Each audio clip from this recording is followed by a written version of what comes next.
پاکستان کے شہرا آفاق مزاح نگار اور مصنف انور مقصود نے اپنے اغوا کی خبروں کی تردید کر دی۔ آرٹس کونسل کراچی میں ہونے والے 17ویں اردو کانفرنس کے اختتامی روز خطاب کرتے ہوئے انور مقصود نے خود کو اغوا کیے جانے کی خبروں پر وضاحت دی۔ انہوں نے کہا کہ میں 60 سال سے لکھ اور پڑھ رہا ہوں، لیکن کبھی شہیدوں کے ساتھ مذاق نہیں کیا۔ میری بات سے کسی کو دکھ ہوا تو معافی کا طلبگار ہوں۔ انور مقصود نے بتایا کہ 2 روز سے ان کے گھر پر پاکستان سمیت بیرون ملک سے فون کالز آ رہی ہیں، جبکہ سوشل میڈیا بھی ایسی خبروں سے بھرا پڑا ہے کہ انور مقصود کو اٹھا لیا گیا ہے۔ انہوں نے کہا کہ عہد کرتا ہوں آج تک زندہ لوگوں کے بارے میں بات کرتا آیا ہوں، لیکن آج کے بعد ان پر بھی بات نہیں کروں گا۔ کل رات سے میرے گھر پر، میرے رشتہ داروں کے گھر پہ دنیا بھر سے ٹیلی فون آ رہے ہیں۔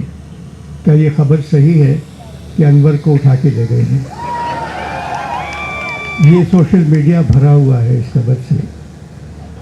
میں نے نیوی والوں کے لیے کچھ کہا تھا، تو میں یہ کہنا چاہتا ہوں کہ میں 60 سال سے لکھ رہا ہوں، کتابیں پڑھ رہا ہوں۔ میں شہیدوں کے ساتھ مذاق نہیں کر سکتا۔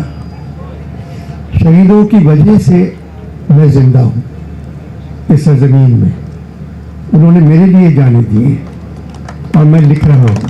انور مقصود نے مزید بتایا کہ نیوی میں ان کے اچھے دوست اور رشتہ دار بھی خدمات سر انجام دیتے رہے ہیں۔ وہ پاکستان کے تمام اداروں بشمول نیوی اور مسلح افواج کا احترام کرتے ہیں۔ ان کا طنز ہمیشہ اصلاح کی نیت سے ہوتا ہے، نہ کہ کسی کی توہین کے لیے۔